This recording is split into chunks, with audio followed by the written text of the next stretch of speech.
Elle a protégé le fils du chef Apache pendant 40 jours dans le désert. Mais le lendemain, ils ont décidé de creuser sa tombe.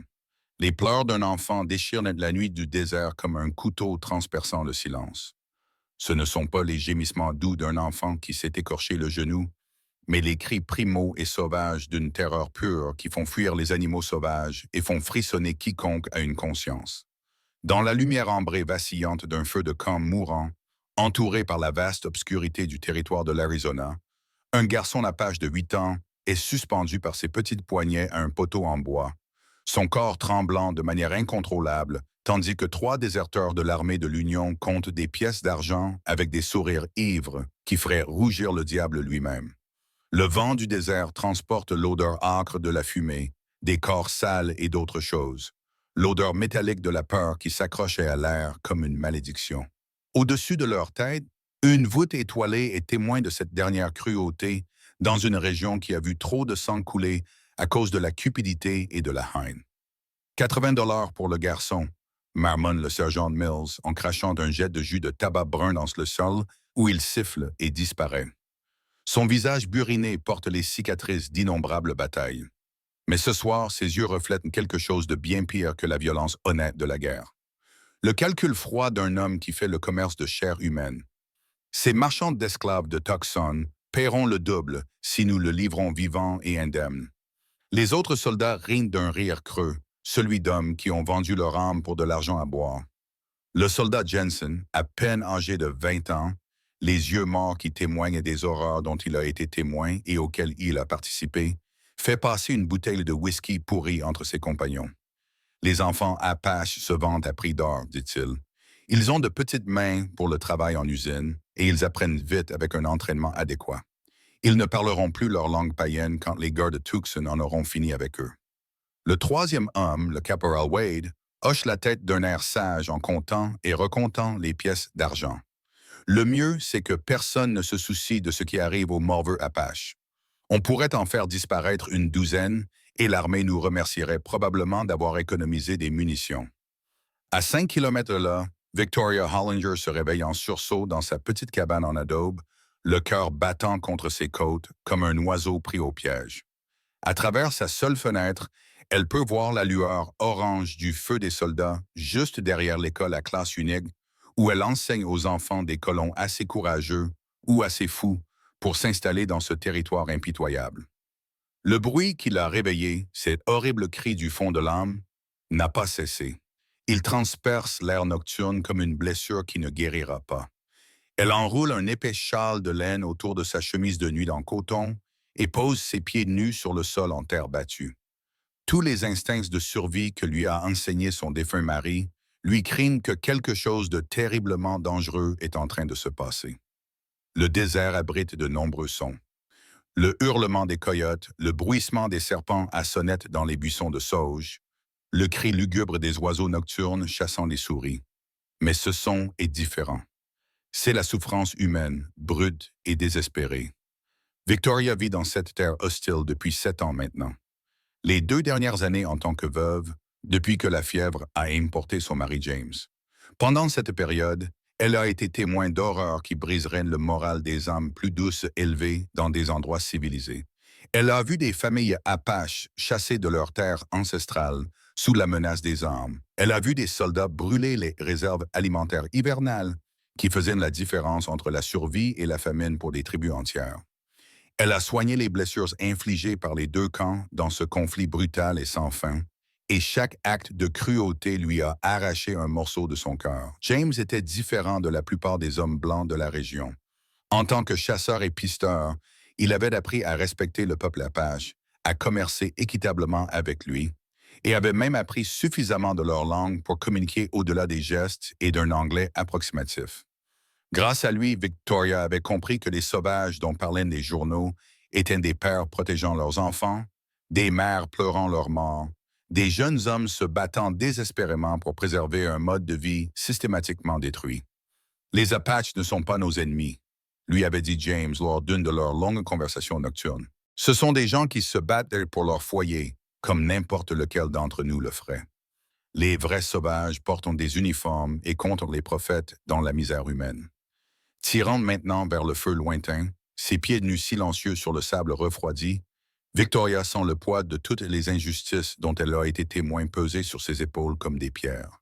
Combien de fois avait-elle vu des injustices et détourné le regard, se disant que ce n'était pas à elle d'intervenir, qu'une femme seule ne pouvait pas changer le cours de l'histoire qui balayait cette terre imprégnée de sang. La lueur orange du feu s'intensifie à mesure qu'elle s'approche, et avec elle, les détails de la scène deviennent horriblement clairs. Trois hommes vêtus d'uniformes de l'Union en lambeaux sont assis autour d'un feu allumé avec des meubles cassés, probablement volés dans une ferme abandonnée. Des bouteilles de whisky vides reflètent la lumière comme des yeux d'ambre, et l'odeur de l'alcool se mêle à celle de la fumée de bois et à quelque chose d'autre, quelque chose qui retourne l'estomac de Victoria. L'enfant pendu au poteau ne peut avoir plus de 8 ou 9 ans. Ses vêtements traditionnels apaches, une simple chemise et des jambières en peau souple, sont déchirés et sales, tachés du sang des brûlures causées par la corde autour de ses petits poignets. Ses cheveux noirs tombent sur son visage, mais elle peut voir les traces de larmes qui traversent la poussière sur ses joues.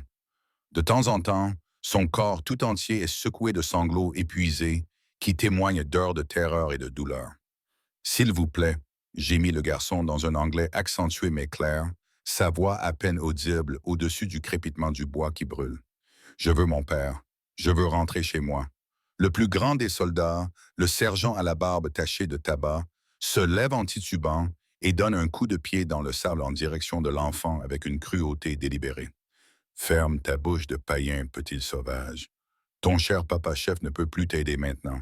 Nous nous en sommes assurés en incendiant son campement d'hiver. Il se tourne vers ses compagnons avec un rire qui glace le sang de Victoria. À l'aube, nous partons pour Tucson. Ce garçon représente 3 mois d'argent pour boire et peut-être assez pour quelques dames de luxe. Victoria serre les poings lorsque l'ampleur de leur crime devient claire. Ce ne sont plus des soldats, ce sont des déserteurs. Des hommes qui ont abandonné leur poste et leur honneur pour tirer profit de la vente d'êtres humains.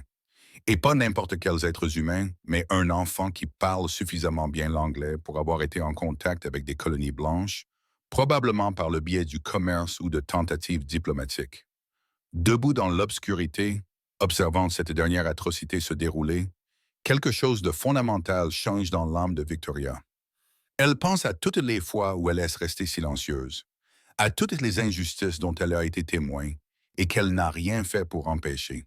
Les camps apaches incendiés, les pointes d'eau empoisonnées, les enfants rendus orphelins par des raids menés sous la bannière de la destinée manifeste. Ce soir, en voyant un enfant sans défense sur le point d'être vendu comme esclave, toute la lâcheté morale accumulée se cristallise en un moment de lucidité absolue. Assez de souffrances infligées à des innocents. Assez de rester les bras croisés pendant que des hommes malveillants commettent des actes malveillants. Assez de se dire qu'une seule femme ne peut rien changer dans ce monde vaste et cruel. Elle recule lentement, ses pieds nus trouvant prise sur des pierres polies par d'innombrables années de vin et d'intempéries. Dans sa cabane, Victoria se force à réfléchir avec la logique froide que James lui a enseignée lors de leurs expéditions de chasse. Dans ce pays, la panique tue plus vite que les balles. Elle a besoin d'un plan, de provisions et du courage de le mener à bien, quelle que soit l'issue qui l'attend. Victoria enfile ses bottes les plus lourdes, en cuir épais capable de repousser la plupart des morsures de serpents, et sa jupe de voyage, celle en toile solide qui ne se déchire pas sur les épines ou les rochers pointus. Le couteau de chasse de James se glisse dans sa ceinture, dans un murmure d'acier contre le cuir. Chon-yam, petit canard. Son poids familier est à la fois réconfortant et inquiétant. 2 gourdes sont suspendues à ses épaules, leur contenu qui clapote représentant la différence entre la vie et la mort dans le désert. Le plan qui se cristallise dans son esprit est né de 7 années de survie dans un pays impitoyable, simple, désespéré et absolument nécessaire. Elle attendra qu'il perde complètement connaissance, libérera le garçon et courra vers le territoire apache. La distance à parcourir est de près de 200 mètres dans le désert de Sonora, mais pas en ligne droite à travers les sections les plus mortelles. James lui a montré un itinéraire qui suit des sources cachées et des abris naturels, toujours assez dangereux pour tuer ceux qui ne sont pas préparés, mais survivables pour ceux qui comprennent les rythmes du désert et respectent son pouvoir. Victoria rassemble des provisions avec une efficacité méthodique née de ses années de vie à la frontière, 4 gourdes au total. Elle vide son baril d'eau, à peine suffisant pour 2 personnes traversant un territoire aussi hostile. Elle met dans son sac du gibier séché et de la farine de maïs, ainsi que du sel, une couverture en laine, des allumettes enveloppées dans un tissu huilé et sa petite trousse médicale contenant ses précieux flacons d'acide phénique et de laudanum. Pendant qu'elle fait ses bagages, Victoria repense aux enseignements de James sur le peuple Apache. Il avait passé des mois à étudier leurs coutumes, leur langue, leurs relations complexes avec ce paysage hostile. Ce ne sont pas des ennemis, Victoria, avait-il répété à plusieurs reprises. Ce sont les premiers habitants de cette terre qui se battent pour protéger leur famille et leur mode de vie. En toute honnêteté, c'est nous les envahisseurs ici. Les heures s'écoulent avec une lenteur agonisante, tandis que Victoria attend que les soldats boivent jusqu'à perdre connaissance. Le désert se refroidit comme toujours après le coucher du soleil, la température chutant de 40 degrés ou plus par rapport à la chaleur torride de la journée. Finalement, un silence bienvenu remplace les rires bruyants et les blagues grossières. Les 3 hommes gisent étendus autour du feu mourant comme des poupées cassées, des bouteilles à vitre éparpillées autour d'eux, comme autant de preuves de leur faillite morale. Victoria se déplace dans l'obscurité comme une ombre incarnée. Chaque pas est calculé pour éviter les innombrables pierres et débris qui pourraient trahir sa présence. La tête du garçon pend vers l'avant, épuisée, mais elle peut voir sa poitrine étroite se soulever et s'abaisser. Il est toujours en vie, mais on ne sait pas combien de temps il pourra encore supporter ce traitement. Alors qu'elle s'approche, sa tête se soulève légèrement. Dans la faible lueur du feu, elle peut voir ses yeux, sombres et intelligents malgré son calvaire, mais remplis d'une lassitude qui vient d'une trop grande expérience de la cruauté humaine. « Qui êtes-vous » murmure-t-il en anglais, la voix rauque à force de crier et de pleurer. Tous les muscles de son petit corps se tendent, comme s'il se préparait à une nouvelle torture. Victoria s'agenouille à côté de lui et sort le couteau de James d'un geste fluide et habile. « Je suis quelqu'un qui en a assez de voir des enfants souffrir, » murmure-t-elle en commençant à trancher la corde épaisse qui lie ses poignets. « Je vais te sortir d'ici. » Les yeux du garçon s'écarquillent lorsqu'il comprend son intention, mais le doute se mêle à l'espoir désespéré sur son jeune visage. « Tu m'aides? »« Pourquoi? » »« Parce que c'est juste, » répond simplement Victoria, travaillant plus vite alors que la corde commence à se défaire sous le tranchant de sa lame. « Parce que tu es un enfant qui devrait être en sécurité avec sa famille, et non pendu ici comme un animal. » La corde se rompt dans un léger claquement qui résonne comme un coup de tonnerre dans le silence du désert. Les jambes du garçon se dérobent sous lui alors que la circulation sanguine revient dans ses bras, et Victoria le rattrape avant qu'il ne tombe. Elle est alarmée par sa légèreté, par la fragilité de son petit corps sous les soins du soldat. « Tu peux marcher ?» murmure-t-elle avec insistance. Il teste ses jambes avec précaution, grimaçant alors que la sensation revient dans ses membres maltraités. « Je pense que oui, mais là où nous allons, le désert tue beaucoup de ceux qui tentent de le traverser. » Victoria regarde dans ses yeux sombres et y voit de l'intelligence, ainsi que le genre de connaissances pratiques qui viennent du fait d'avoir été élevée dans ce paysage impitoyable. « Comment t'appelles-tu? »« Kimla, » répond-il doucement. « Cela signifie papillon. Mon père est le chef Mapé de la tribu Chiricahua. »« Eh bien, Kimla, » dit Victoria en enfilant son sac à dos et en vérifiant la position des étoiles au-dessus de leur tête. « Nous allons rentrer chez ton père. Ce sera difficile et dangereux, mais je connais le chemin. » « Me fais-tu confiance? » Le garçon étudie son visage à la lueur vacillante du feu pendant un long moment. Cette étrange femme blanche qui est sortie de l'obscurité pour le libérer d'un cauchemar. Finalement, il acquiesce avec la gravité solennelle d'un enfant contraint de grandir trop vite. « Je te fais confiance, mère spirituelle, » dit-il, utilisant le terme Apache pour désigner un esprit féminin protecteur. « Mon père m'a appris que les bons esprits ont parfois des visages inattendus. Ils s'évanouissent dans la nuit du désert, laissant derrière eux le campement comme un mauvais rêve. Les étoiles tournent au-dessus de leur tête selon leurs anciens schémas, et Victoria les utilise pour s'orienter, comme James le lui a appris lors de leurs expéditions de chasse. Au nord-est, vers le territoire Apache, à travers un terrain qui a coûté la vie à des milliers de personnes, mais qui offre également un mince espoir de rédemption pour l'inaction passée. L'aube arrive comme une blessure cramoisie à l'horizon oriental, Et avec elle vient la découverte qui change tout. Le sergent Mills se réveille et constate que les cordes sont vides, réalisant alors que sa précieuse cargaison a disparu dans le vaste désert.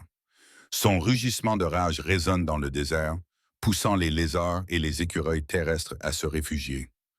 Trouvez-les! Hurle-t-il à ses compagnons encore sous l'effet de la gueule de bois, le visage violet de rage. Ce garçon vaut plus que ce que nous gagnerons tous en 5 ans. Je me fiche de devoir les traquer jusqu'en enfer. Les 3 soldats montent sur leurs chevaux avec une détermination sinistre, entamant une poursuite qui mettra à l'épreuve les limites de tous les participants. Ce sont des pisteurs expérimentés, dotés d'une vitesse supérieure, de montures fraîches et de provisions suffisantes. Mais Victoria possède quelque chose qui leur manque. Une connaissance intime de ce terrain spécifique et une avance de 6 heures acquise grâce à son courage et à une planification minutieuse. Elle guide Kimela à travers des itinéraires qui semblent impossibles à ceux qui ne connaissent pas les secrets du désert, utilisant des formations rocheuses pour cacher leurs traces et suivant des chemins qui semblent ne mener nulle part, mais qui relient en fait des sources des cachets connues uniquement des chasseurs et des éclaireurs apaches. La véritable épreuve a commencé. Le 7e jour depuis la tempête se lève avec la couleur du sang séché, le soleil se levant comme un œil malveillant sur l'étendue infinie du désert de Sonora. Victoria a la bouche pleine de coton et le goût métallique de son propre sang lui est devenu aussi familier que la poussière alcaline amère qui recouvre tout dans ce paysage impitoyable. Kimla marche à ses côtés avec la détermination inébranlable de son peuple, mais elle peut voir l'épuisement dans la légère traînée de ses pieds dans le sable. Ses vêtements traditionnels d'Okin, autrefois doux et souples, pendent désormais en lambeaux et offrent peu de protection contre les assauts incessants du soleil. Pourtant, ses yeux sombres restent alertes, scrutant constamment l'horizon à la recherche de repères qui pourraient les guider vers leur foyer. « Mère spirituelle, dit-il dans son anglais soigné, montre-moi encore les plantes aquatiques, comme James l'a fait. » Victoria force sa gorge à fonctionner, reconnaissante de cette distraction qui la soulage de sa soif constante. « Des cactus barils, dit-elle d'une voix rauque, à peine reconnaissable. Coupe-les ici, à la base, mais fais attention aux épines. » James disait qu'elles contiennent assez de poison pour abattre un cheval. Le garçon hoche solennellement la tête, son esprit vif enregistrant chaque détail. En échange, il lui apprend des mots apaches qui semblent étranges sur sa langue enflée. 2 pour l'eau et D pour les gens, chash pour ours. Cet échange devient une bouée de sauvetage, quelque chose sur quoi se concentrer en dehors de la douleur incessante dans leurs os. Alors que les jours se confondent dans des vagues de chaleur et de souffrance, Victoria se surprend à puiser de plus en plus souvent dans ses souvenirs de James. Elle se souvient de l'angle exact des ombres qu'il lui a appris à lire pour s'orienter. Les subtiles différences de couleur du sol qui indiquent la présence d'humidité enfouie. Ses souvenirs deviennent si vivaces qu'elle se retourne parfois dans l'espoir de le voir marcher à leur côté dans ce purgatoire de sable et de pierre. Leur réserve d'eau s'épuise complètement le 12e jour. Victoria a rationné leur dernière gourde pendant 3 jours, donnant à Kimia 2 fois plus que ce qu'elle s'accordait à elle-même. Mais même une gestion prudente ne peut transformer le néant en quelque chose. Quand elle incline le dernier récipient et que seule de la poussière en tombe, la réalité de leur situation se cristallise avec une clarté terrifiante. « Il nous reste peut-être 3 jours, dit-elle à Kimla ce soir-là, alors qu'elles se blottissent l'une contre l'autre pour se protéger du froid du désert. Peut-être 4 si nous trouvons de l'humidité quelque part. » Le garçon étudie son visage avec une sagesse qui dépasse son âge. Alors nous devons être intelligents comme le coyote. Le coyote trouve toujours un moyen quand la mort approche. Le 15e jour, le corps de Victoria se rebelle complètement. Elle a repoussé ses limites pendant plus de 2 semaines et ses jambes refusent tout simplement de la porter un pas de plus. Elle s'effondre sur le sable comme une poupée abandonnée, sa conscience vacillant comme une bougie qui s'éteint. « Tu ne peux pas partir maintenant, dit Kimla avec férocité, ses petites mains secouant ses épaules. J'ai encore besoin d'apprendre de toi. » Mais c'est le garçon qui devient maintenant le professeur, avec une ingéniosité qui étonne la conscience déclinante de Victoria. Il fouille les environs immédiats et trouve le salut sous la forme de figuières de barbarie, poussant à l'ombre d'un rocher. Utilisant les techniques qu'elle lui a enseignées, il récolte soigneusement le liquide amer à l'intérieur des coussinets et le lui fait boire goutte à goutte. L'humidité du cactus a le goût de la souffrance liquide, mais elle contient suffisamment d'eau pour ramener Victoria à la conscience. Lorsque ses yeux se remettent à faire la mise au point, elle voit le visage de Kimela au-dessus d'elle, couvert de saleté, mais rayonnant de détermination. Les esprits nous envoient les cactus, explique-t-il d'un ton neutre. Les esprits de James veillant toujours sur nous. À partir de ce moment, leur relation évolue vers quelque chose de plus profond que celle d'un professeur et de son élève. Ils deviennent des partenaires au sens propre du terme, chacun compensant les faiblesses de l'autre. Les yeux vifs de Kimmy Miller repèrent les plans de comestibles et les abris potentiels, tandis que les connaissances de Victoria leur permettent de récolter en toute sécurité ce que le désert leur offre. Le 18e jour, elles découvrent une petite source cachée entre deux formations rocheuses. Ce n'est pas l'oasis dont Victoria rêvait désespérément, mais de l'eau véritable qui s'écoule de la pierre. Elles boivent avec précaution, puis avec plus d'avidité à mesure que leur corps réclame de l'humidité. Pour la première fois depuis près d'une semaine, elles dorment sans la douleur lancinante d'une déshydratation sévère. Mais leur soulagement est de courte durée. Au matin, la source s'est tarie. La nappe souterraine semble avoir été épuisée par leur consommation. La cruelle ironie d'avoir trouvé de l'eau pour la perdre à nouveau brise presque complètement le moral de Victoria. Pourquoi les esprits nous mettent-ils à l'épreuve de manière si cruelle? Demande Kimmy, en fixant le sable humide où leur salut les attendait quelques heures auparavant. Victoria observe son jeune visage et y voit non seulement de la déception, mais aussi un besoin désespéré de comprendre. Peut-être, dit-elle lentement, nous enseigne-t-il que l'espoir lui-même est une forme de force. Même lorsque les choses disparaissent, nous continuons d'avancer parce que nous savons qu'elles peuvent exister.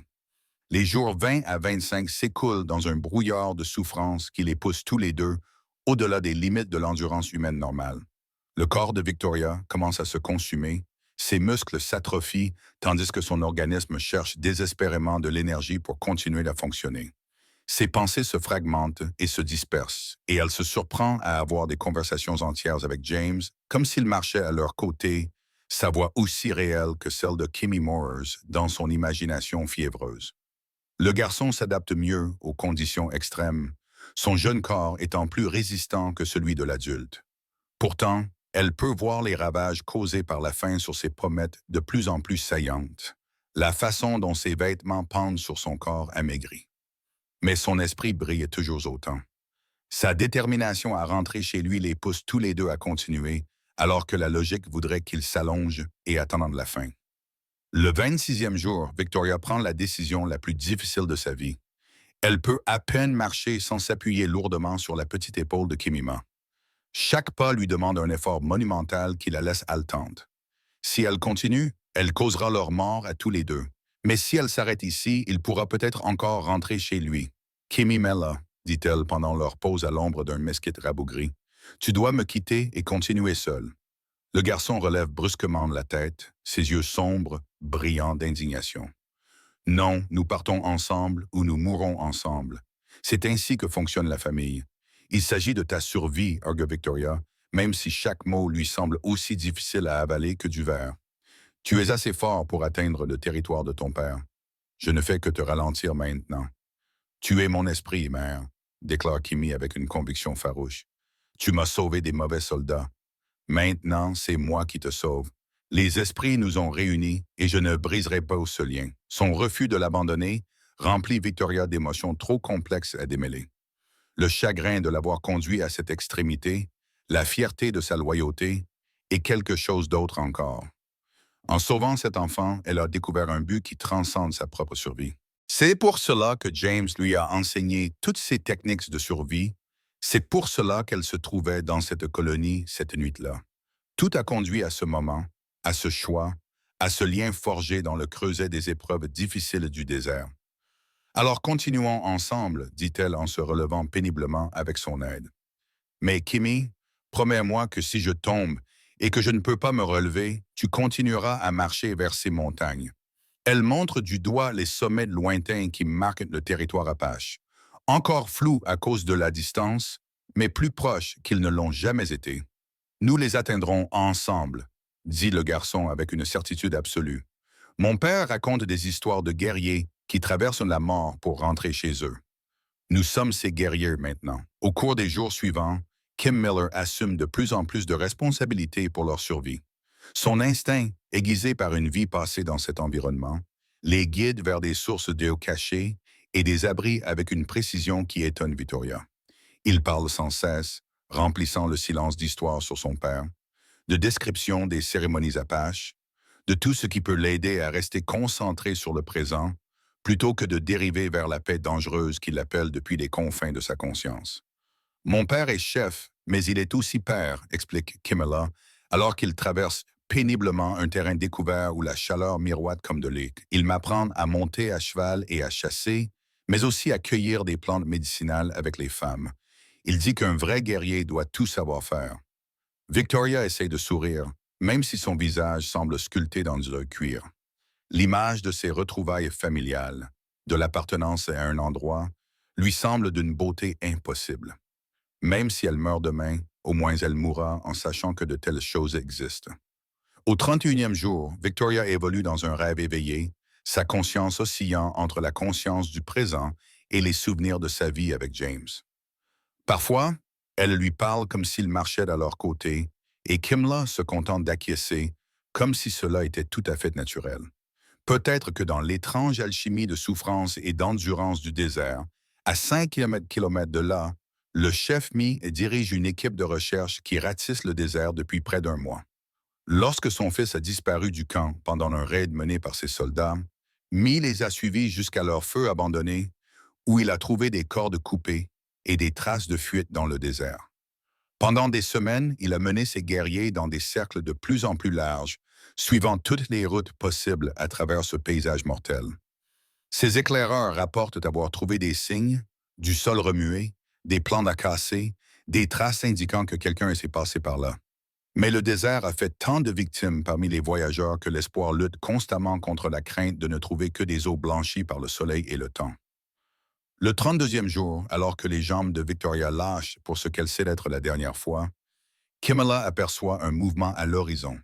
Des cavaliers se déplaçant avec une grâce fluide qui les identifie sans équivoque comme des guerriers apaches. « Père !» crie le garçon, bien que sa voix porte à peine à travers le sable. « Père, nous sommes là !»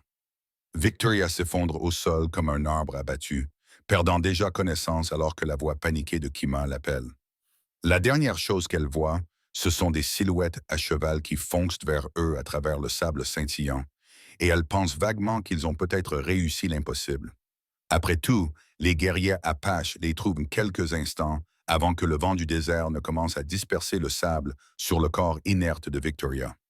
Le chef MPY lui-même mène le groupe. Son cœur s'arrête presque lorsqu'il aperçoit la petite silhouette qui agite frénétiquement les bras à côté de la femme blanche effondrée. Lorsque Mappy descend de cheval et prend son fils dans ses bras, les premiers mots de Kimima ne concernent pas son propre calvaire, mais la femme qui a tout sacrifié pour le ramener chez lui. « Père, aide-la !» supplie-t-il dans un apache rapide. « Mère spirituelle mourante, elle a marché 32 jours à travers le désert pour me sauver des mauvais soldats. Tu dois l'aider comme elle m'a aidé. » Macpie s'agenouille à côté du corps inconscient de Victoria, prenant conscience de leur incroyable périple. Ses vêtements sont en lambeaux, sa peau est marquée par des semaines d'exposition au soleil du désert. Mais elle respire, même si chaque souffle semble être le dernier. En regardant cette femme blanche qui a tout donné pour un enfant apache qu'elle ne connaissait même pas, Mare voit quelque chose qui transcende toutes les frontières de la race et de la haine. Elle possède un esprit aussi noble que n'importe quel guerrier de l'histoire de sa tribu. « Soulevez-la avec précaution », ordonne-t-il à ses hommes. « Nous partons pour le village. Dites aux guérisseurs de tout préparer. Cette femme doit vivre. » Mais alors même qu'il se lance dans une course désespérée vers le village apache, la respiration de Victoria devient superficielle, son pouls est faible. La question qui les hante tous est de savoir si même la médecine apache ancestrale peut ramener quelqu'un d'aussi proche du monde des esprits. Vous assistez à une incroyable histoire de sacrifice. Si vous soutenez Victoria, dites-nous d'où vous la regardez. Abonnez-vous pour voir si les guérisseurs apaches pourront sauver la femme qui a tout donné pour sauver l'un des leurs. L'épreuve ultime pour savoir si l'amour peut vaincre la mort elle-même est sur le point de commencer. Le village apache apparaît comme un mirage après des jours interminables dans le désert aride. Des dizaines de wiki-ups traditionnels nichés dans un canyon caché où des sources naturelles créent une oasis de vie verdoyante. De vieux peupliers projettent leur ombre bienfaisante sur le campement, leurs feuilles murmurant des secrets dans le vent du désert. L'odeur de la fumée de bois, de la cuisine et des chevaux se mêle au parfum sucré de la sauge sauvage et des fleurs du désert qui parviennent à pousser dans ce paysage hostile. Mais ce retour au bercail n'est pas un moment de réjouissance. Les guerriers chevauchent à toute allure vers la hutte médicinale, où les guérisseurs les plus habiles de la tribu attendent, le visage sombre. Victoria est affalée sur un travoir. Sa respiration est si faible qu'elle fait à peine bouger sa poitrine. Sa peau a pris une teinte cireuse qui témoigne d'un corps poussé bien au-delà de ses limites, et son pouls bat sous les doigts de MP comme les ailes d'un oiseau mourant. La hutte médicinale se trouve au cœur du village. Une grande hutte décorée de symboles peints à l'ocre et au charbon de bois. À l'intérieur, l'air est chargé de la fumée de sauge et d'herbes douces, des herbes qui, selon les Apaches, transportent des prières vers le monde des esprits.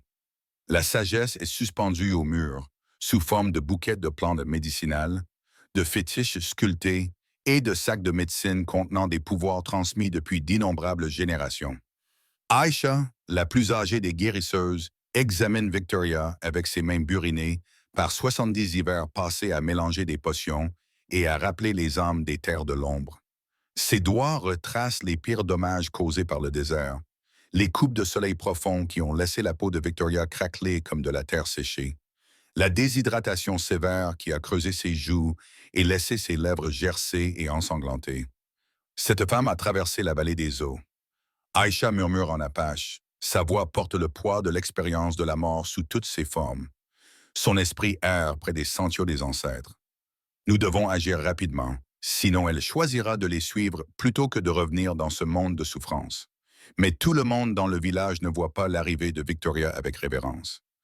À l'extérieur de la hutte médicinale, des voix s'élèvent dans une discussion animée, alors que les anciens de la tribu débattent de la sagesse d'utiliser des ressources précieuses pour une femme blanche, même si celle-ci a sauvé le fils de leur chef. Elle a les yeux blancs, Arguabidil, un chef de guerre dont les cicatrices témoignent de nombreuses batailles contre les colons. Comment savoir si ce n'est pas un piège? Peut-être conduira-t-elle des soldats dans notre canyon caché. D'autres acquiescent, le visage durci par la méfiance, né d'années de trahison et de traités non respectés. Seule l'autorité absolue de Mapé, en tant que chef, et le témoignage passionné de Kimla sur le sacrifice de Victoria et empêche une opposition plus virulente à sa présence. Kimla refuse de quitter Victoria, malgré les tentatives douces de son père pour l'éloigner. Le garçon est assis en tailleur à côté des peaux de bison où elle repose, sa petite main posée sur son bras, comme si son simple contact pouvait ancrer son esprit dans le monde des vivants. Cette épreuve l'a changé. La douceur ronde de l'enfance a été brûlée par 32 jours dans le désert, laissant derrière elle quelqu'un de plus âgé, plus sérieux, marqué par des expériences qu'aucun enfant ne devrait avoir à endurer. Mère spirituelle, murmure-t-il en anglais, puis répète en apache. Reste avec nous. Tu es venu de si loin. Ne pars pas maintenant, s'il te plaît. Les guérisseurs travaillent toute la première nuit avec l'intensité concentrée de ceux qui comprennent. Ils luttent contre le temps lui-même. Ils préparent des tisanes à partir d'écorces de sol du désert pour réduire la fièvre qui a commencé à brûler le corps de Victoria. De l'eau bénite lors d'une cérémonie est utilisée pour laver sa peau craquelée. Des chants de guérison remplissent la hutte. Des chants qui, depuis des centaines d'années, rappellent les esprits du bord de l'éternité. Mepi observe depuis l'ombre, déchiré entre ses devoirs de chef et son inquiétude pour cette femme blanche qui a tout sacrifié pour son fils. Il a vu du courage sur d'innombrables champs de bataille. Mais ici, c'est différent. Une pureté d'intention qui transcende les frontières tribales et touche à quelque chose de fondamental dans l'esprit humain. Quel genre de personne marche volontairement vers une mort presque certaine pour un enfant qu'elle ne connaît même pas? Le 33e jour n'apporte aucune amélioration. Au contraire, Victoria semble s'enfoncer davantage dans le royaume gris entre la vie et la mort. Sa respiration devient plus laborieuse. Chaque expiration semble emporter une partie de sa force vitale. Les guérisseurs redoublent d'efforts, sortant des remèdes réservés aux cas les plus désespérés. De la poudre de corne de bison blanc, des herbes cueillies lors de cérémonies d'éclipse, des prières enseignées par les esprits eux-mêmes dans les rêves. Père, dit Kimla ce soir-là, alors que M veille à côté des pots de bisson. Et si elle mourait? Et si l'esprit mère partait rejoindre les ancêtres parce que je ne suis pas assez fort pour la garder ici? Le cœur de Mapé se serre en entendant la culpabilité dans la voix de son fils. Ce n'est pas ta faute, petit papillon. Cette femme a choisi sa voie en pleine connaissance des dangers qu'elle comportait. Les esprits ont guidé ses pas et maintenant, ils décideront si son travail dans ce monde est terminé. Maman, mais même en prononçant ces mots réconfortants, Marby se surprend à espérer désespérément que les esprits choisissent la miséricorde. Quelque chose dans le sacrifice de Victoria a réveillé en lui des sentiments qu'il croyait morts avec sa femme il y a 3 hivers. Pas de l'amour, pas encore, mais la reconnaissance d'une âme sœur, quelqu'un qui comprend le poids des choix impossibles. Le 34e jour s'écoule dans un désespoir grandissant. Les guérisseurs commencent à échanger des regards lourds de sens. Ils ont fait tout ce que leur savoir leur permettait, fait appel à tous les pouvoirs à leur disposition. Parfois, malgré tous les efforts, le voyage vers le monde des esprits s'avère trop attrayant pour une âme qui a souffert au-delà de l'endurance. À l'extérieur de la hutte, les murmures s'intensifient. De plus en plus de membres de la tribu remettent en question la sagesse de cet effort, se demandant si leurs ressources ne seraient pas mieux utilisées ailleurs. La division menace de diviser la communauté, certains honorant le sauveur de Kimima, tandis que d'autres ne voient en lui qu'un étranger dangereux qui attire une attention indésirable. Ce soir-là, alors que le désert se refroidit et que les oiseaux nocturnes commencent leurs cris envoûtants, Aïcha s'approche de Mapé, les yeux remplis de tristesse. « Chef, dit-elle doucement dans la page, nous avons atteint les limites de ce que la guérison peut accomplir. Son corps est trop abîmé, son esprit trop avancé sur le chemin des ancêtres. Vous devriez préparer le bûcher funéraire. À l'aube du 36e jour, le choix sera fait. » Macpé sent quelque chose se briser dans sa poitrine. Ce n'est pas seulement le chagrin pour Victoria, mais une angoisse plus profonde à l'idée d'expliquer à son fils que parfois, le courage ne suffit pas, que parfois, les bons meurent tandis que les méchants prospèrent. Comment dire à un enfant que le monde peut être aussi cruel? Mais Camilla semble sentir la fin approcher sans qu'on le lui dise. Alors que l'obscurité s'installe sur le canyon comme une lourde couverture, il s'approche du corps immobile de Victoria et se met à chanter. Pas des chants funèbres apaches, ni des chants rituels, mais les simples berceuses anglaises qu'elle lui a apprises pendant leur désespéré périple à travers le désert. Chute maintenant, bébé, ne pleure pas. Maman va te chanter une berceuse. Sa jeune voix résonne dans la haute médicinale, cassée par l'épuisement, mais déterminée. Et si cet oiseau moqueur ne chante pas, maman va t'acheter une bague en diamant. La berceuse continue toute la nuit. La voix de Kimla devient rauque, mais il ne s'arrête jamais. Il humidifie les lèvres gercées de Victoria avec de l'eau précieuse, comme elle l'avait fait pour lui dans le désert. Lorsque la soif l'oblige à faire une pause, il lui parle dans un mélange d'anglais et d'apache qui est devenu leur langage secret. « Tu ne peux pas partir, mère spirituelle. Tu m'as encore beaucoup à m'apprendre. Comment lire les marques blanches sur le papier? Comment comprendre les coutumes étranges de ton peuple? Comment établir un pont entre les Apaches et les yeux blancs? » Mappy observe la veillée de son fils avec un émerveillement grandissant. Voici un courage aussi pur que celui dont ont toujours fait preuve les guerriers, le refus d'abandonner l'espoir même lorsque les sages ont renoncé. C'est peut-être ce que les esprits avaient prévu depuis le début. Pas seulement le sacrifice de Victoria, mais la leçon de dévouement que son fils démontre à son chevet. À l'aube du 35e jour, quelque chose change dans la hutte médicinale. Les guérisseurs qui se préparaient à la mort se rassemblent soudain autour de Victoria avec un enthousiasme renouvelé. Aïcha colle son oreille à la poitrine de Victoria, puis s'assoit, le visage buriné, marqué par l'émerveillement. Sa respiration s'approfondit, elle murmure. L'esprit choisit de revenir. Les berceuses de Kimla ont fonctionné là où la médecine a échoué, que ce soit grâce à un pouvoir mystique de l'amour transcendant la mort, ou simplement parce que la voix d'un enfant l'a rappelé du bord de l'éternité, les paupières de Victoria papillonnent et s'ouvrent lentement au matin du 36e jour. La première chose qu'elle voit est le visage de Kimimela qui plane au-dessus d'elle, couvert de larmes, mais rayonnant de joie. Sa vision est floue, sa gorge trop irritée pour parler, mais elle parvient à esquisser un léger sourire, suffisant pour faire rire le garçon, soulagé. Tu es revenu, murmure Kimmy en anglais, la voix brisée par l'émotion. J'ai chanté toute la nuit et tu es revenu vers nous. Victoria essaie de parler, mais sa gorge est comme du verre brisé. Une main douce soulève sa tête et de l'eau bénite touche ses lèvres. Une eau douce et pure qui a le goût du salut. Alors que sa vision s'éclaircit lentement, elle réalise que la main appartient à un homme qu'elle n'a jamais vu, mais qu'elle reconnaît pourtant grand et mince, avec une dignité burinée qui le désigne sans équivoque comme un chef. De l'eau parvient-elle à croisser, ce seul mot lui demandant un effort énorme. Je suis Marie, dit-il dans un anglais soigné, sa voix ayant le même rythme mesuré que celle de ses fils. Chef de cette tribu, père du garçon que tu as sauvé. Vous êtes en sécurité maintenant. Et leurs regards se croisent un instant.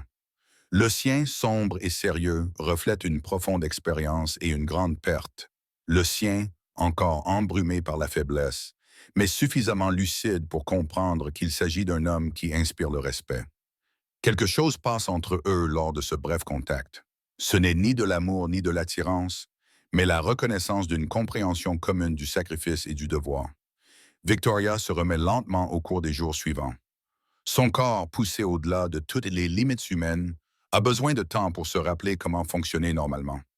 Des tâches simples comme s'asseoir ou prononcer des phrases complètes l'épuisent complètement.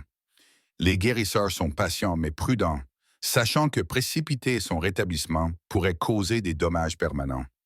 À mesure qu'elle retrouve suffisamment de force pour rester éveillée plus longtemps, Victoria prend conscience de la controverse que sa présence a suscitée. Elle peut entendre les débats à l'extérieur de la hutte. Certaines voix s'élèvent avec colère, d'autres s'expriment avec une considération mesurée.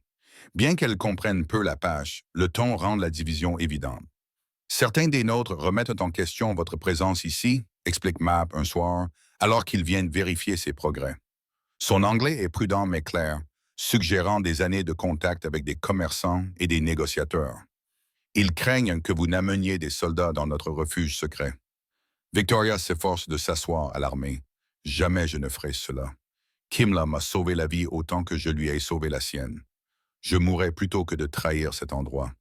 Je vous crois, dit simplement Marpy, mais la confiance doit se mériter auprès de certains des miens.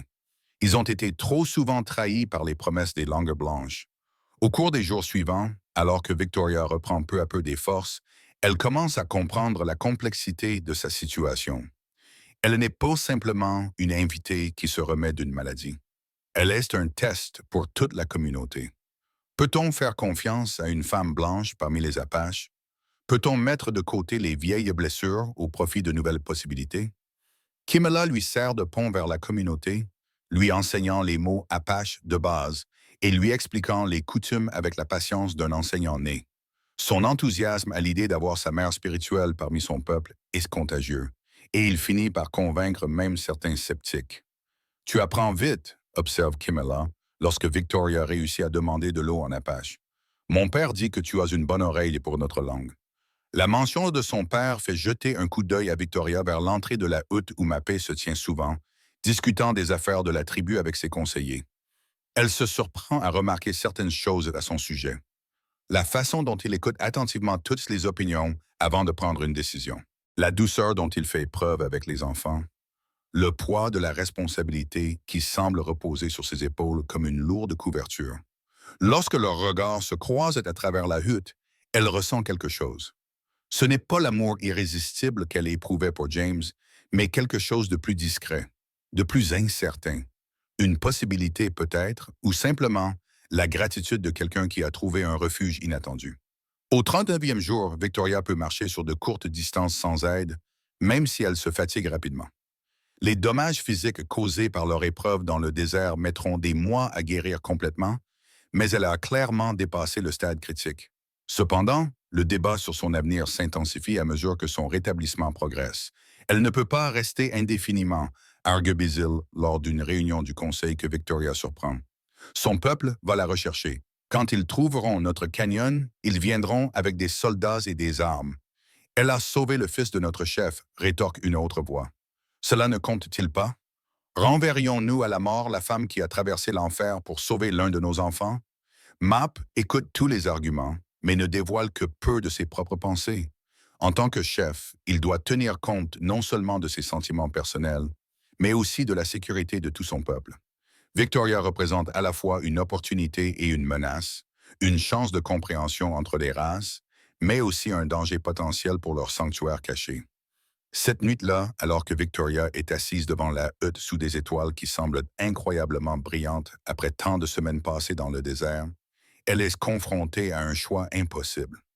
Elle pourrait demander à être emmenée dans la colonie blanche la plus proche, essayer de reconstruire la vie qu'elle a laissée derrière elle lorsqu'elle a sauvé Kimela, ou elle pourrait demander la permission de rester, d'apprendre les coutumes apaches et peut-être servir de pont entre deux mondes qui semblent destinés à un conflit éternel. Cette décision déterminera non seulement son propre avenir, mais aussi le sort de tous ceux qui, dans ce canyon caché, lui ont témoigné une gentillesse inattendue. Elle sait que demain, elle devra faire son choix. 2 semaines se sont écoulées depuis que Victoria a ouvert les yeux dans la hutte médicinale Apache. 2 semaines de lente guérison et d'intégration prudente dans un monde complètement différent de tout ce qu'elle a connu jusqu'à présent. La fête des récoltes d'automne transforme le canyon caché en un lieu d'abondance. Des feuilles de maïs et des piments séchés sont suspendus à chaque wiki-up. L'air est rempli des arômes riches de la viande rôtie et du pain sucré à base de gousses de mesquite moulue. Victoria se déplace prudemment parmi les célébrants, sentant encore la faiblesse dans ses jambes après leur épreuve dans le désert. Son corps porte des marques indélébiles, sa peau est foncée et marquée par le soleil implacable. Ses mains sont rugueuses à cause des épreuves endurées. Mais son esprit se renforce chaque jour davantage à mesure qu'elle trouve sa place parmi ces gens qui lui ont sauvé la vie. La cérémonie des récoltes est plus qu'une simple célébration. C'est le moment où la tribu prend des décisions importantes pour son avenir. Ce soir, Victoria sait que son propre destin sera décidé. Certains membres de la tribu ont fini par accepter sa présence, voire la saluer. D'autres restent méfiants, se demandant quel danger elle pourrait faire peser sur leur sanctuaire caché. Kimla s'approche d'elle, magnifique dans les vêtements traditionnels que sa grand-mère a préparés. Une chemise en peau de daim douce décorée de perles finement travaillées, le visage peint de symboles qui le désignent comme le fils d'un chef. Le désert l'a changé, effaçant la douceur de l'enfance pour révéler une force et une sagesse qui dépassent son âge. « Père, je veux te parler », dit-il dans un anglais soigné, la voix à peine contenue par l'excitation. « Ce soir, très important, mère spirituelle. » Avant que Victoria n'ait le temps de lui demander ce qu'il veut dire, Marie apparaît vêtue de la tenue cérémonielle d'un chef apache, une chemise décorée de piquants de porc épic et d'ornements en argent, des plumes d'aigle dans les cheveux et un collier de griffes d'ours sur la poitrine. Au cours des dernières semaines, elle a appris à le connaître non seulement comme le père de Kimmy, mais aussi comme un homme d'une grande sagesse et d'une force tranquille. Leurs conversations sont devenues plus longues, plus personnelles, et elle ne peut nier la chaleur croissante qu'elle ressent en sa présence. « Victoria, dit-il, prononçant son nom avec soin. Le conseil souhaite te parler. » Il se dirige vers le feu central où les anciens de la tribu se sont rassemblés. Le cœur de Victoria bat la chamade lorsqu'elle voit les visages sérieux qui l'attendent. Aïcha, la guérisseuse qui lui a sauvé la vie. Bidil, le chef de guerre qui la regarde toujours avec suspicion. D'autres voix qui détermineront si elle ne peut rester ou si elle doit quitter cet endroit qui est devenu son foyer. Map prend la parole en premier en Apache, ses mots ayant le poids d'une cérémonie officielle. Bien que la compréhension de la langue par Victoria reste limitée, elle reconnaît les phrases clés. La femme blanche a sauvé notre enfant, apportant danger ou bénédiction. Le débat qui s'ensuit est intense. Bids argue avec passion des risques liés à l'hébergement d'une femme blanche, de la possibilité que des soldats viennent fouiller leur sanctuaire caché. D'autres prennent de la défense de Victoria, citant son sacrifice pour Kima, sa volonté d'apprendre leurs coutumes, ses compétences médicales, qui ont déjà aidé plusieurs membres de la tribu. Elle pourrait nous être utile, arguait un ancien dans un anglais hésitant, clairement destiné à être compris par Victoria. Une femme blanche qui connaît nos coutumes, parle notre langue, pourrait nous aider à comprendre l'ennemi. Ou nous livrer à l'ennemi, rétorque Bidil avec virulence. C'est une folie née du sentimentalisme. Finalement, M lève la main pour demander le silence. La femme parlera pour elle-même, déclare-t-il en anglais. Qu'elle nous dise quelle place elle cherche à occuper parmi notre peuple. Victoria a la gorge sèche alors que des centaines d'yeux sont braqués sur elle. Tout ce qu'elle dira maintenant déterminera non seulement son propre avenir, mais aussi potentiellement la sécurité de tous les habitants de ce canyon. Je sais que vous avez toutes les raisons de vous méfier de moi, commence-t-elle, la voix ferme malgré sa peur. Je suis blanche et votre peuple a beaucoup souffert des mains des Blancs. Mais je n'ai pas choisi de venir ici pour chercher un avantage ou un refuge. Je suis venu parce qu'un enfant avait besoin d'être sauvé. Et si je reste, ce n'est pas pour mon confort, c'est pour trouver un but. Elle marque une pause, rassemblant ses pensées. Je peux apprendre à vos enfants à lire et à écrire l'anglais. Des connaissances qui pourront les aider à négocier avec les commerçants et les fonctionnaires. Je peux soigner les blessures et les maladies en utilisant à la fois la médecine apache et ce que j'ai appris dans le monde des Blancs. Mais surtout, je peux servir de médiatrice entre deux peuples qui ont besoin de mieux se comprendre, sans quoi ce cycle de violence ne prendra jamais fin. Le silence qui suit semble interminable. Puis Aïcha, la guérisseuse âgée, prend la parole en apache avec une autorité qui incite les autres à l'écouter attentivement. Bien que Victoria ne comprenne que des bribes, elle perçoit l'approbation dans le ton de la vieille femme. Aïcha dit que vous parlez avec sagesse. Ma traduit. Elle dit que les esprits vous ont amené jusqu'à nous pour des raisons qui vont au-delà du simple sauvetage d'un enfant. Elle pense que vous pourriez aider à panser les blessures entre nos peuples. Mais Bidiel reste sceptique. De jolies paroles d'une langue blanche, dit-il en anglais. Mais que se passera-t-il lorsque les soldats viendront nous chercher? Que se passera-t-il lorsqu'elle devra choisir entre notre sécurité et son propre peuple? Avant que Victoria ne puisse répondre, le débat est interrompu par une agitation à l'entrée du canyon. Des éclaireurs apaches arrivent au galop dans le village, le visage sombre, avec des nouvelles urgences qui font échanger des regards inquiets aux membres du conseil. Des soldats rapportent un éclaireur à bout de souffle en apache. À 2 jours de cheval au sud, ils interrogent les colons au sujet d'une femme blanche disparue et offrent de l'or en échange d'informations. Victoria sent son sang se glacer lorsqu'elle comprend les implications. Quelqu'un a signalé sa disparition et l'armée est à sa recherche. Pire encore, s'ils trouvent ce canyon, ils le considéreront comme un bastion apache hostile nécessitant une action immédiate. C'est ce contre quoi je vous avais mis en garde, déclare Bidil, sa voix trahissant une satisfaction amère d'avoir eu raison. Elle nous apporte la mort à notre porte. Non, répond Victoria avec fermeté, surprise par sa propre conviction. Cela nous donne un avantage que nous n'avions pas auparavant. Je sais comment les soldats pensent, comment ils planifient. S'ils me recherchent, ils ne s'attendront pas à une résistance organisée. Ils s'approcheront sans précaution, confiants dans leur supériorité numérique et leur puissance de feu. Le conseil de guerre qui suit se prolonge tard dans la nuit. Victoria se retrouve dans la situation étrange de conseiller les guerriers Apaches sur les tactiques militaires, utilisant sa compréhension des procédures de l'armée pour aider à planifier leur défense. Non pas en tant que stratège, car elle n'a pas cette expertise, mais en tant que personne qui comprend l'état d'esprit et les hypothèses qui guideront l'approche des soldats. Ils s'attendent à trouver un village sans défense, explique-t-elle grâce à la traduction de Moppy. Ils pensent que les Apaches sont incapables de coordonner des défenses complexes. Utilisez cette arrogance contre eux. 3 jours plus tard, lorsque la cavalerie arrive, s'attendant à trouver un village sans défense, elle se heurte à un retrait soigneusement orchestré.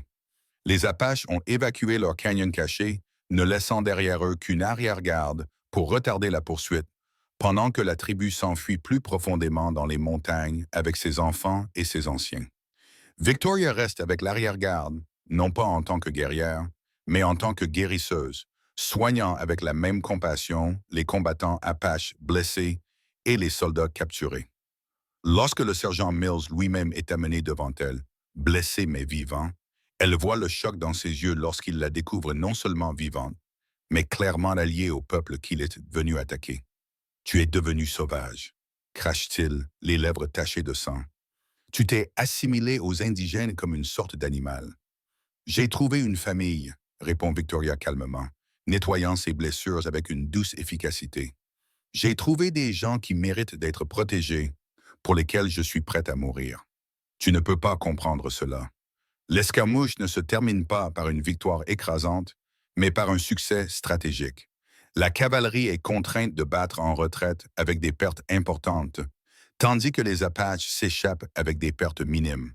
Plus important encore, Victoria a fait ses preuves, même auprès des sceptiques comme Betzil, démontrant que sa loyauté va véritablement à son peuple d'adoption. Dans les semaines qui suivent, alors que la tribu établit un nouveau camp plus profondément dans les montagnes, Victoria trouve sa place parmi eux et la consolide.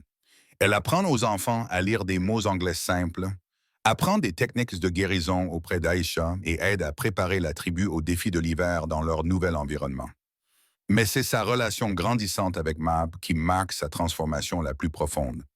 Leurs conversations s'allongent et deviennent plus intimes à mesure que l'automne laisse place à l'hiver. Ils parlent de pertes, de sa femme morte de maladie, de son mari succombé à la fièvre. Ils partagent leurs rêves de paix entre leurs peuples, des possibilités de compréhension qui semblent impossibles, mais qui valent la peine d'être poursuivies. Tu as changé depuis le désert, observe M un soir alors qu'ils sont assis près du feu, regardant Kimi s'entraîner avec son arc. Tu ne t'es pas seulement remise de tes blessures, tu es devenue quelqu'un de nouveau. Victoria réfléchit attentivement à ces paroles. La femme qui enseignait dans cette colonie lui semble désormais appartenir à un rêve lointain.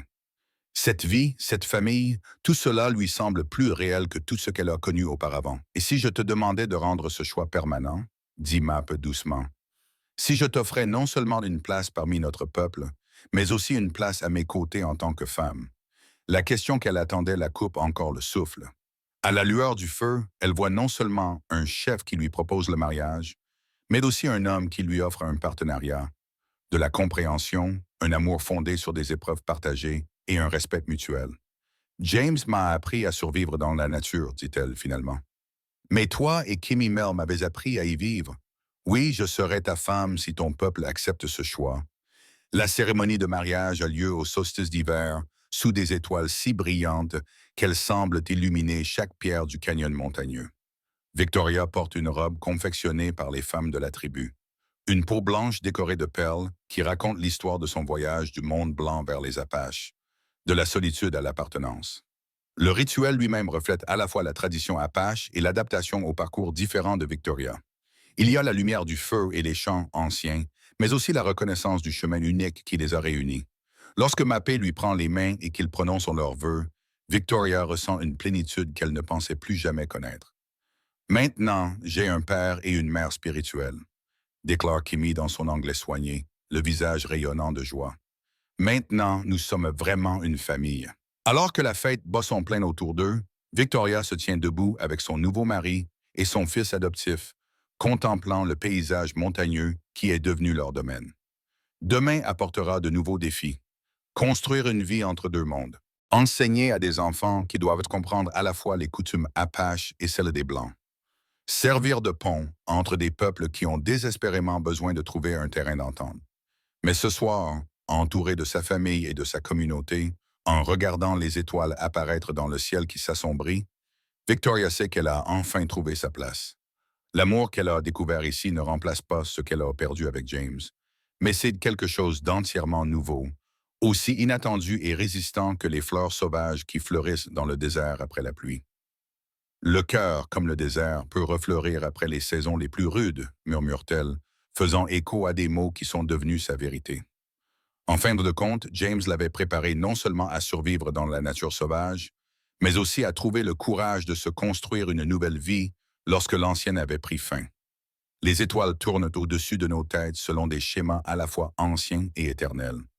Et Victoria M., qui n'est plus Hollinger, mais quelque chose de nouveau et de choisi, sait que l'amour trouve toujours un autre chemin. Si vous êtes touché par les amours interdites et les légendes émouvantes du Far West, abonnez-vous à Wild West Love Legends. Vous regardez la télévision, prenez votre téléphone, recherchez Wild West Love Legends. Le voyage ne s'arrête pas ici. L'amour trouve toujours un autre chemin.